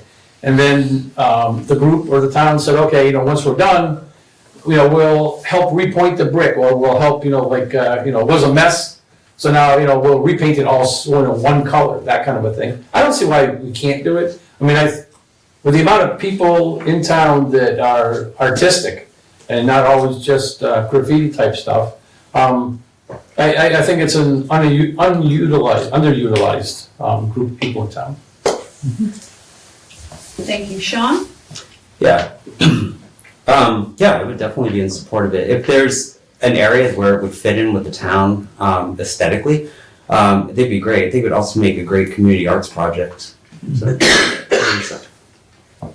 Great. Thank you. Pauline? That mural was painted from drawings by children in the 4th grade at the Page Hill Club School after September 11, 2001. My neighbor's daughter and her mother, it was a parent-child collaboration by a woman by the name of Laura Keene, who donated her time and services. Phil Berry, who owned the building, commissioned the painting, so took care of all the supplies. I happened upon the building as it was in the state of being torn down, and I was horrified that mural had not been saved. If not for the benefit of the people, but for the children and the parents who put all their time and effort into that. I was lucky enough to grab somebody's phone and go take some pictures. Ernie had a couple of pictures as well. I would love to see it restored. I know from Ernie's post on the subject that somebody has at least volunteered her services. With our pictures, I'm hoping that it can be renovated. I've heard from some of the parents of the children who were involved, maybe the original pictures are still available. It needs a new home, but further to the idea, murals such as that, what city are they in? North Shore City, where they have used those murals to beautify the exterior buildings. Definitely. Would absolutely improve downtown air. And back of the Lagus building, back of the old Markham Priest building, there are lots of brick-faced buildings. The school has some buildings up there as well that could be used. So there are ways to do it, and I would love to see that specific mural returned to the town. Thank you. Ruth? I think anything to beautify the town, murals are wonderful. I enjoy seeing them when I go to different cities, and encouraging business owners, people who have property downtown that would be interested in letting a group come in and paint a mural, I think would be a wonderful idea, Ernie. Thank you. Thank you very much. I'm gonna skip over to an email question. So earlier we did talk about the airfield and the noise, but this one is actually a little bit more relevant in general to noise.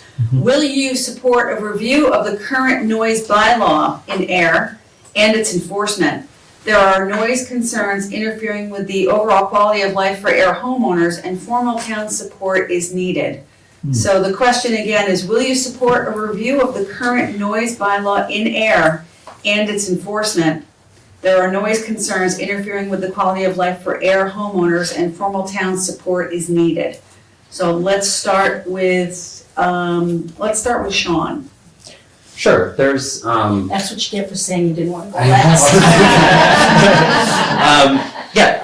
I mean, anytime that there's obviously constituent concerns on anything, I would be in support of reviewing bylaws. So, yes. That's some short answer is fine. Yeah. Pauline?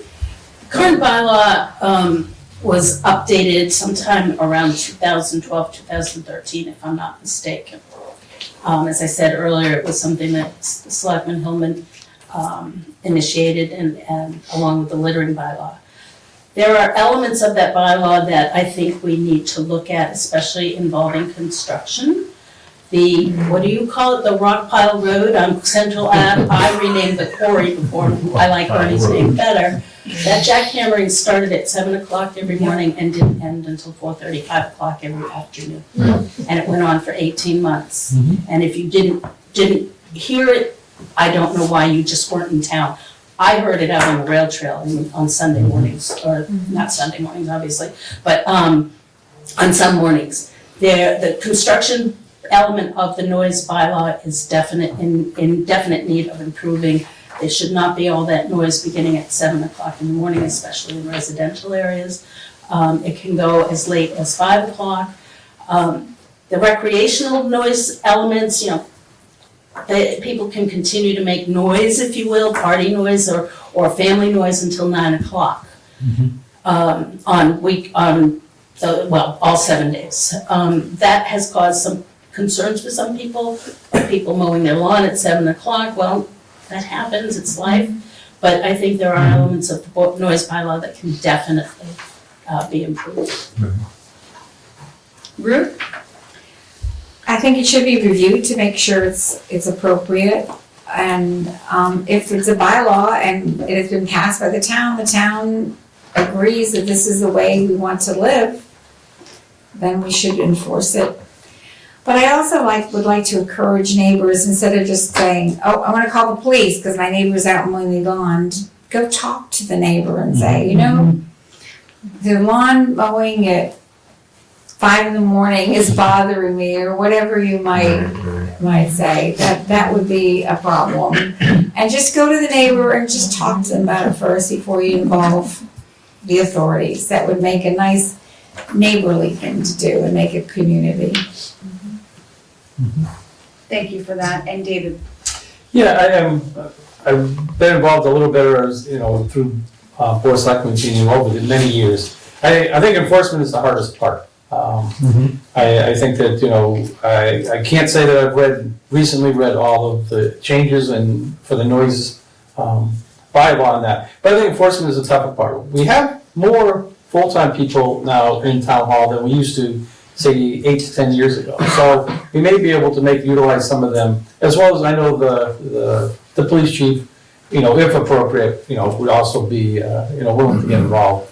But my thing is it's enforcement. I mean, if you start enforcing it and people know that something's gonna happen, and I'm really not talking about the neighbor and the mowing, but, more like, Pauline has said, more construction or just ongoing, something that happens every single week. So I think the enforcement, we have to do a little bit better job on. Thank you for that. Any questions from the floor, please? Actually, let's go to Jessie first, please. Okay, Jessica Gino, just wondering, in our current world, the subject of regulation is sort of contentious in the national level.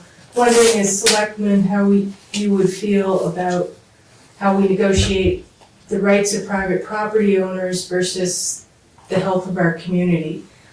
One of the things just talked about is noise. Another one, or a couple that would be interesting to me as a conservation person, would be the use of fertilizers on private property that then flow off property and get into our shared resources, or tree clearing.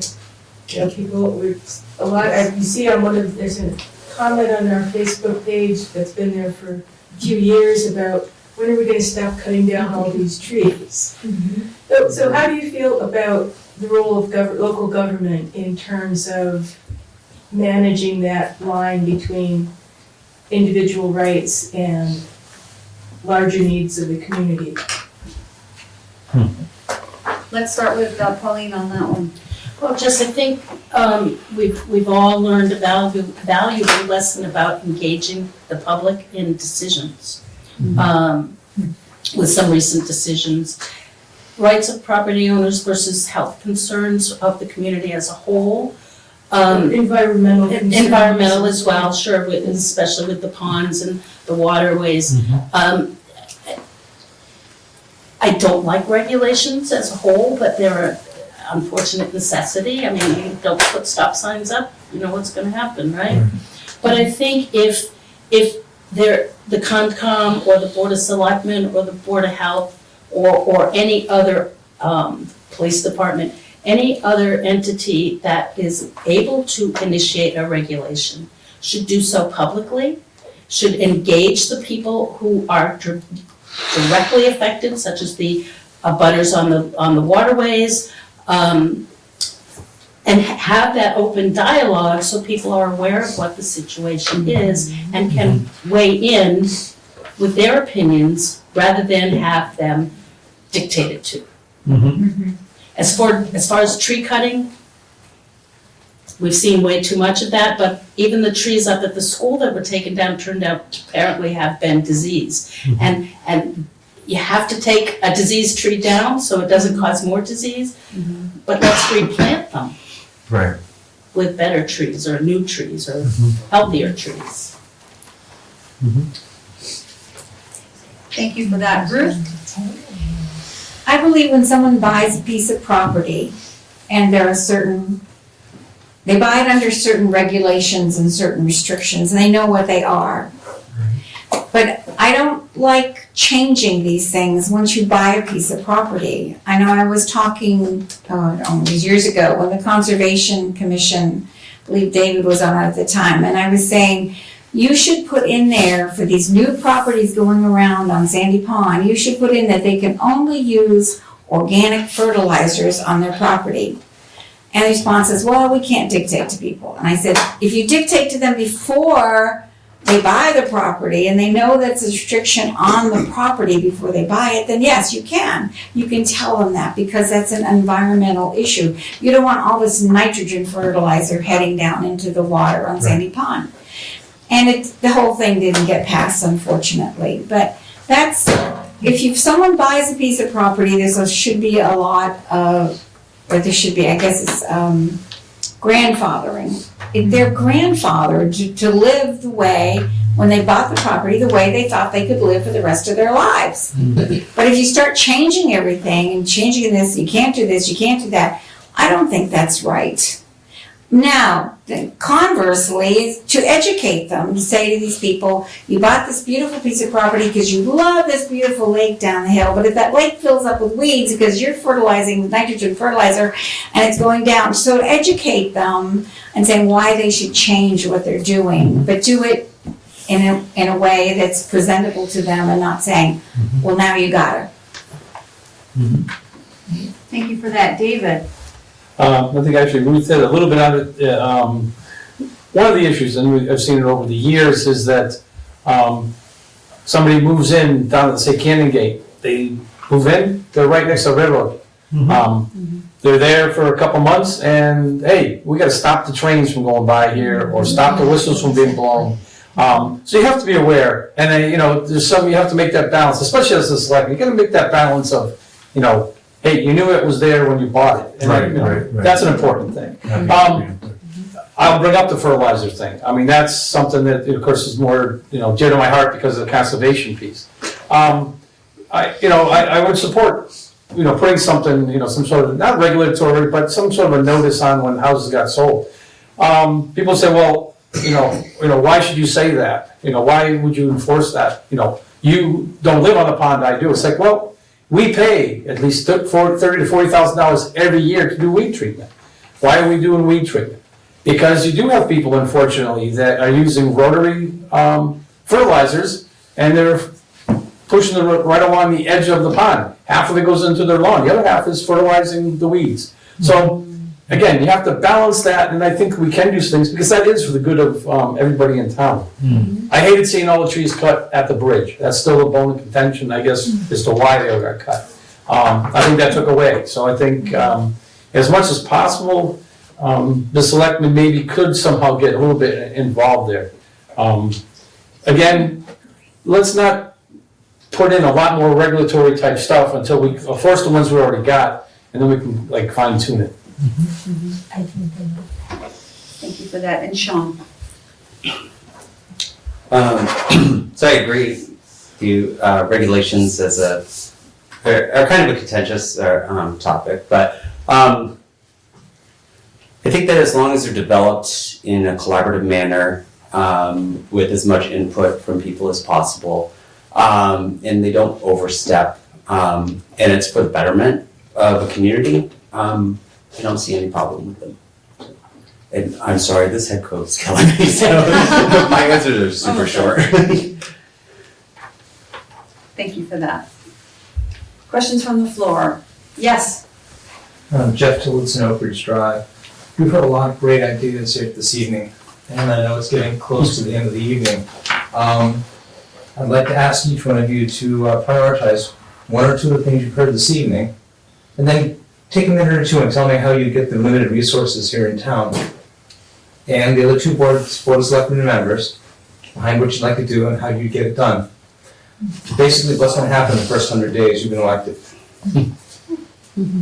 That's a good softball question at the end of the night. No, thank you for that. Kept us all awake. I'm freezing up here. So, Sean, why don't you take that one? Yeah, we'll just get you done. We'll just, you can just sit quietly after.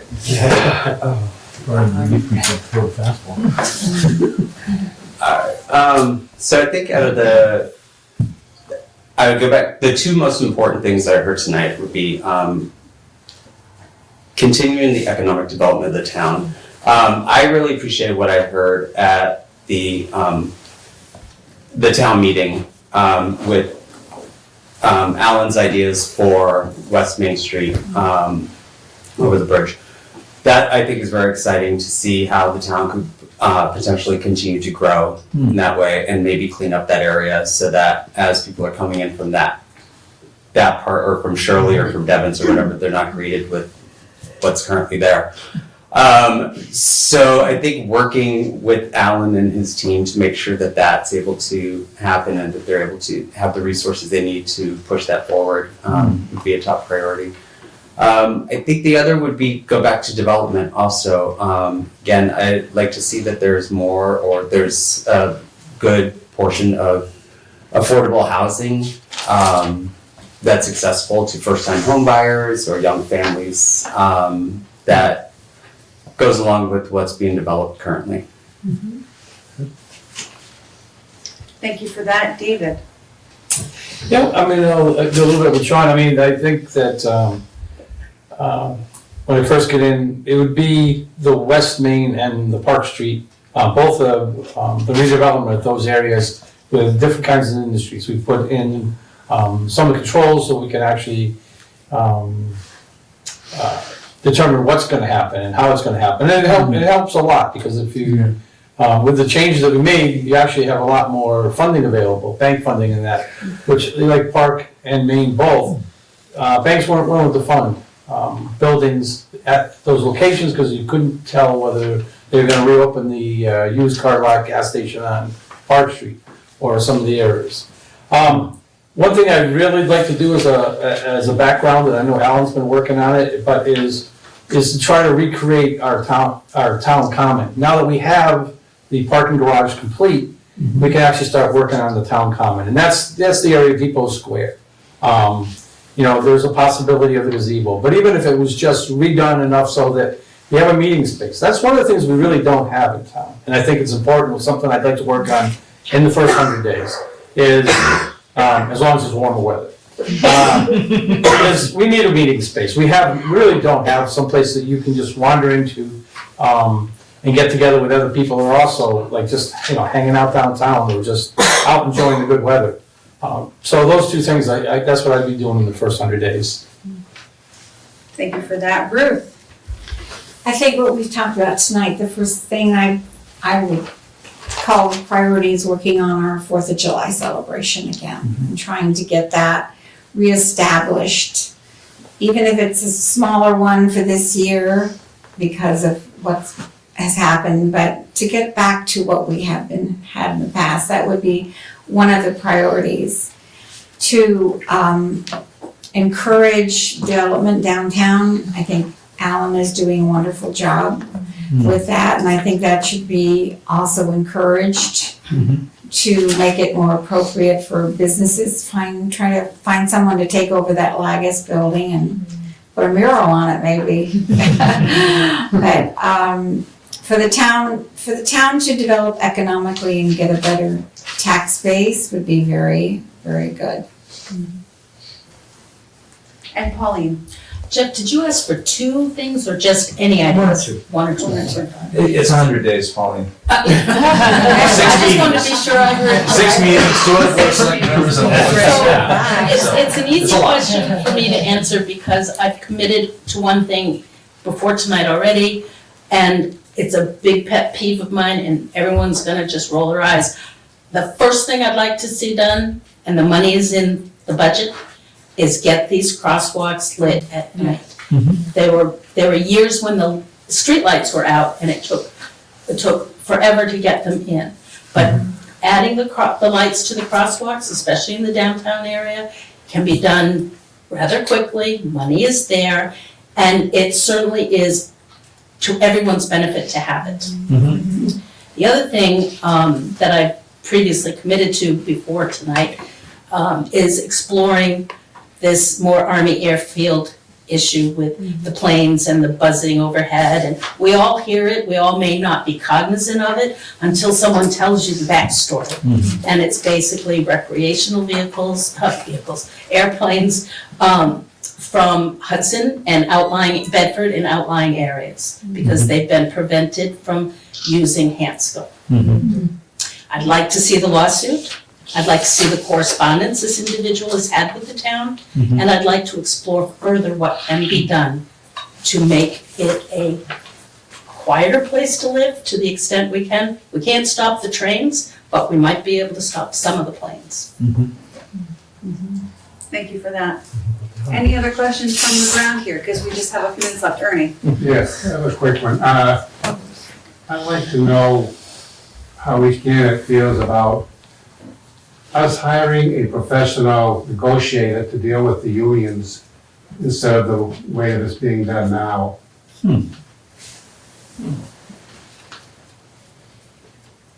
So David, I was just writing it down just so I had it spread for myself. David, you want to take that one?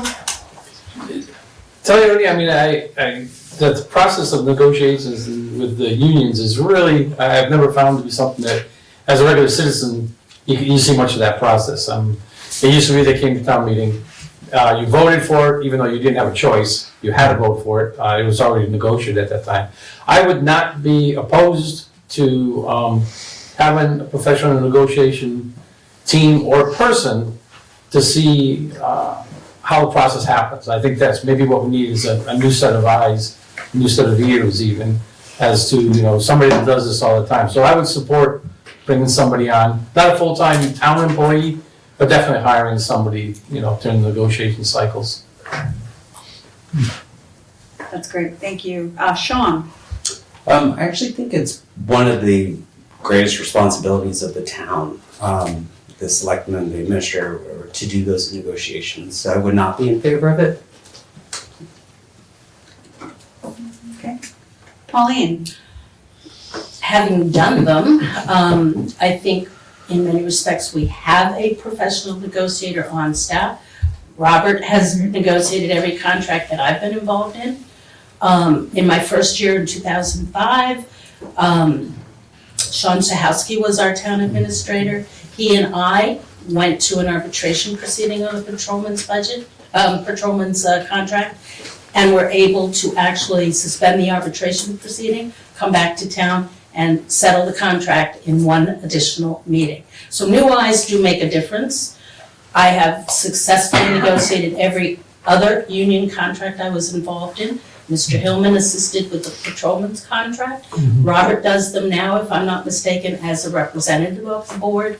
The Board of Selectmen then must approve, however, the contract has been negotiated, and hopefully there's dialogue from the selectmen in there. It's not a process that can't be done. Again, it goes back to the theme we've had all night, dialogue, which involves listening. And I think our union contracts, and Ernie is not going to agree with me, but I think our union contracts are very good, very sound for the town and for the employees. I think they are, I just want to know how everybody felt about it. And Ruth? Well, I have never seen any problems in the past with the negotiations. They've always seemed to have been going smoothly.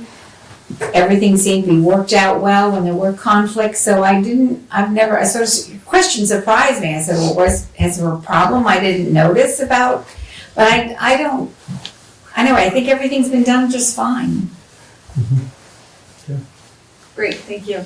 I have one more, I want to read one more email question that came in because I do want to give fair attention there. So this one kind of shifts gears, and we are getting close to the 9 o'clock hour, but let's maybe just do short answers because this is a big conversation to have regardless, but by email.